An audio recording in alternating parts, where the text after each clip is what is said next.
Hello, everyone, and welcome back to Diabetes and Kidneys, Unraveling Type 2 Diabetes Silent Threat. I'm Dr. Susanne Nicholas, and I'm here with my colleague, Dr. Radica Alicic. In this episode, we'll discuss the importance of screening and diagnosis of chronic kidney disease, or CKD, in patients with type 2 diabetes. In particular, we'll describe specific screening tests using the urine to measure the albumin to creatinine ratio, or the UACR, and the estimated glomerular filtration rate, or eGFR, from a blood test. We'll talk about the risk factors for CKD in patients with type 2 diabetes, especially because of the lack of symptoms in these patients, and we'll examine how screening can be implemented in routine clinical practices. In our previous episode, we talked about understanding CKD associated with type 2 diabetes, and we reviewed facts around the high prevalence of CKD in type 2 diabetes. We highlighted the crucial link between the renal and cardiovascular systems. And if you were not able to join us for that first episode, please go back and take a listen. So let's get started. So let me turn to Dr. Alicic to discuss the first topic. Dr. Alicic, what do you think patients should know about screening for CKD associated with type 2 diabetes? Dr. Nicholas, that is an excellent question. In contrast to many other conditions, such as COPD, when patients come with a shortness of breath, or coronary artery disease, when patients come with chest pain, early stages of chronic kidney disease are asymptomatic. Therefore, routine screening is crucial for detection and diagnosis of CKD. It is also important to point out that it is necessary to check both urine albumin to creatinine ratio, or UACR, and estimated glomerular filtration rate, or eGFR. Dr. Nicholas, perhaps you could point out the reasons that underscore the significance of examining both biomarkers. Absolutely. First of all, I want to remind everyone that an elevated UACR, that's 30 milligrams per gram or greater, indicates that there's some degree of kidney damage that's going on, while the eGFR tells us more about the level of kidney function. With the eGFR of 90 milliliters per minute per 1.73 meters squared or greater, representing normal kidney function, and an eGFR lower than 60 milliliters per minute per 1.73 meters squared, represents reduced kidney function. The best way to really understand why both of these biomarkers are needed when we're assessing an individual's risk of CKD progression is to look at the KDIGO heat map. And KDIGO stands for the Kidney Disease Improving Global Outcomes. And the heat map, as you know, is a color-coded chart that allows us to not only stage chronic kidney disease, but by including both the eGFR and the UACR, we can identify an individual's risk of progressing to a more severe stage of chronic kidney disease. I could not agree more with you on the importance of KDIGO heat map. So I think that KDIGO heat map is a very useful and very important tool that helps not only experts, but allows patients to visualize their risk for progression of kidney disease. In my experience, knowledge is power and helps with patient engagement and conversations about potential lifestyle changes, adjustments, and treatment options. Yes, it certainly can be used as a tool to initiate the conversation around lifestyle changes, and it allows both the provider and the patient to monitor the results of these lifestyle changes as well as the impact of those changes, and as a guide for appropriate and early interventions that would slow down the progression of kidney disease. Well, let's now turn to appropriate timing for screening and making the diagnosis of CKD in patients with type 2 diabetes. So, Dr. Alicic, can you provide us with some comments on the importance of screening and diagnosis for CKD in patients with type 2 diabetes? Surely, Dr. Nicholas. So first, I want to thank you for explaining why we need to check both UACR and eGFR. It's always easier to follow recommendations if we understand reasoning behind them. The question is when to start screening and how frequently to do it. So all major professional societies, including American Diabetes Association, KDIGO, you already mentioned, and American Association of Clinical Endocrinology recommend annually screening for chronic kidney disease starting at the time of diagnosis of type 2 diabetes. The reason for this recommendation is that metabolic abnormalities that are typical of type 2 diabetes are present for a number of years prior to making exact diagnosis.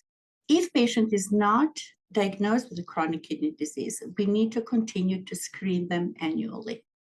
Correct. As you just mentioned, the preferred test for albuminuria that's as recommended by these organizations is the UACR in a spot urine sample. And although the UACR itself can be measured at any time during the day, the value from an early morning urine sample is really ideal. Also, there are other methods to detect urine albumin available, for example, such as a urine dipstick. But this does not allow us to account for a patient's volume status. And when we look at other tests like the 24-hour urine collection, it's somewhat inconvenient. And typically, it's only necessary when the provider needs to have an accurate assessment of the total amount of protein a patient is spilling, or the provider is involved in making significant changes to the patient's medication regimen, such as in the presence of a primary kidney disease. It should also be said that while the UACR is the only currently approved urinary marker for monitoring chronic kidney disease, there are a number of studies where investigators are trying to identify and to validate other biomarkers that are more sensitive and even predictive of kidney damage. Thank you for that comment. But let's talk about a screening issue and use of UACR and eGFR. For example, I have a patient with type 2 diabetes whose UACR comes back elevated at 200 milligrams per gram, and their eGFR is 60 ml per minute per 1.73 meter square. Can I diagnose them with CKD? Not quite. Remember, the requirements for making a diagnosis of CKD is the presence of persistent abnormalities of the kidneys, either from imaging studies or from laboratory results for at least 90 days. So for your patient, you'd need to repeat the test within 3 to 6 months to confirm the diagnosis of chronic kidney disease, because depending on the patient's condition, both the UACR and the eGFR can fluctuate. So clinically, the UACR and the eGFR can help us with the diagnosis of CKD in patients with type 2 diabetes to make a diagnosis of what we call diabetic kidney disease.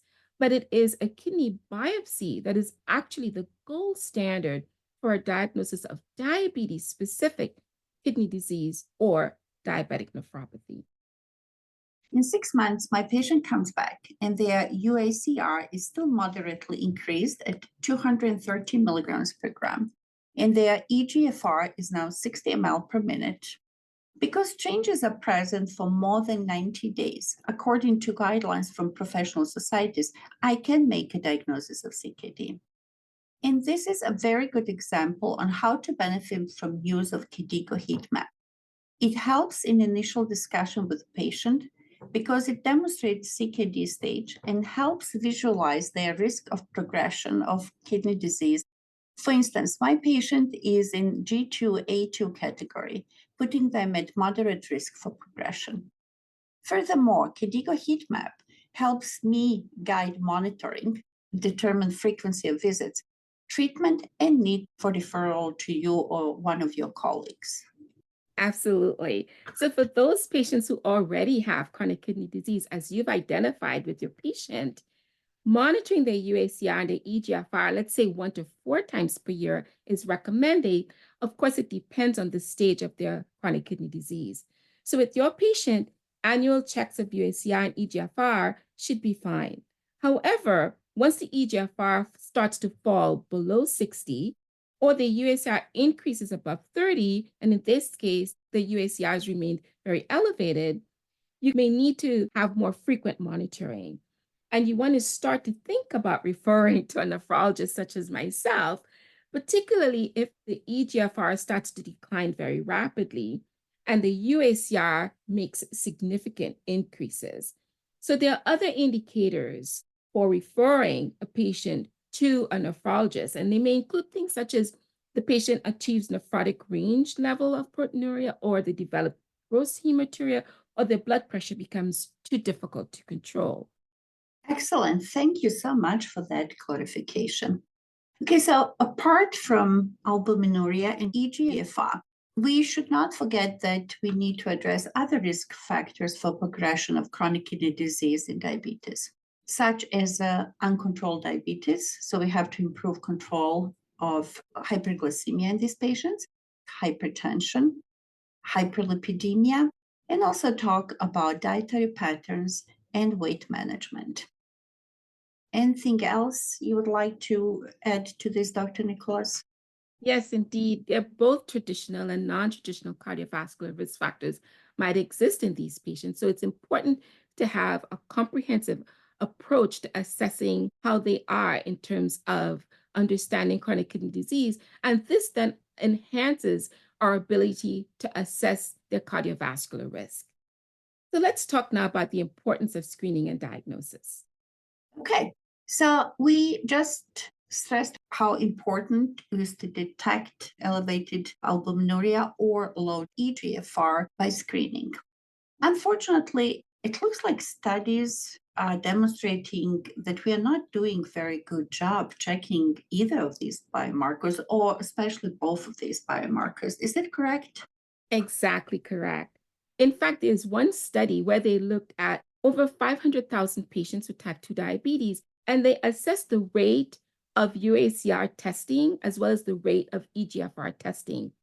And at 1 year, the testing rate for UACR was 53%, and the testing rate for eGFR was actually as high as 90%. But when you looked at the testing rate for both the UACR and the eGFR, it was as low as about 50%. So these numbers clearly indicate that there's room for improvement. So, Dr. Alicic, knowing this type of data, are both eGFR and UACR actually available for you to order in your electronic health record system when you're trying to screen for chronic kidney disease? Wow. So now that is a tricky question. eGFR is calculated from creatinine, which is easy and typical blood test we order, basic metabolic panel or CMP on our patients. However, checking albumin is a little trickier because the patient needs to come back day after so we can check their first urine albumin sample. So some of patients don't come back, honestly. So do you have advice on how to improve rates of screening?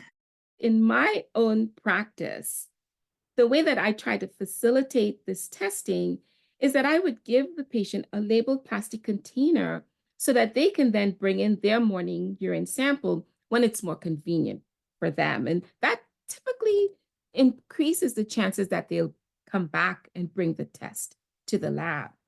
But actually, the National Kidney Foundation worked really hard some years ago with multiple laboratories across the country to make a single test available. And it's called the Kidney Profile Test. And this test is now available to providers across the country. It's actually a single laboratory order that combines both the UACR and the eGFR into a single test. So it makes ordering both tests much more streamlined. And it's really crucial to advocate for regular screenings and proactive healthcare, as up to half of all patients with type 2 diabetes may be living with undiagnosed chronic kidney disease. And why, you ask, is early diagnosis so crucial for patients? Well, results from several studies, including the third NHANES study, which is a National Health and Nutrition Examination Survey that's provided to non-institutionalized adults across the United States to get information about their health status. And also another study called the FIELD study that looked at the effect of lipid lowering on cardiovascular mortality. These studies both showed that increased cardiovascular related death exists in patients with chronic kidney disease associated with type 2 diabetes. But even in a separate meta-analysis, they showed that UACR above 10 milligrams per gram, which, as you know, is lower than the lower limit of normal for UACR, and an eGFR below 60 milliliters per minute per 1.73 meters squared, were each independently associated with increased risk for cardiovascular mortality. The fact is that early detection allows for intervention opportunities to slow chronic kidney disease progression and to reduce the risk of cardiovascular events. And with that, we've covered the critical importance of screening and diagnosis of CKD in patients with type 2 diabetes. Remember, early detection can be a game changer. Thank you, Dr. Nicholas. These are very important points that we have to keep in mind. And thanks for tuning in. Take care, everyone.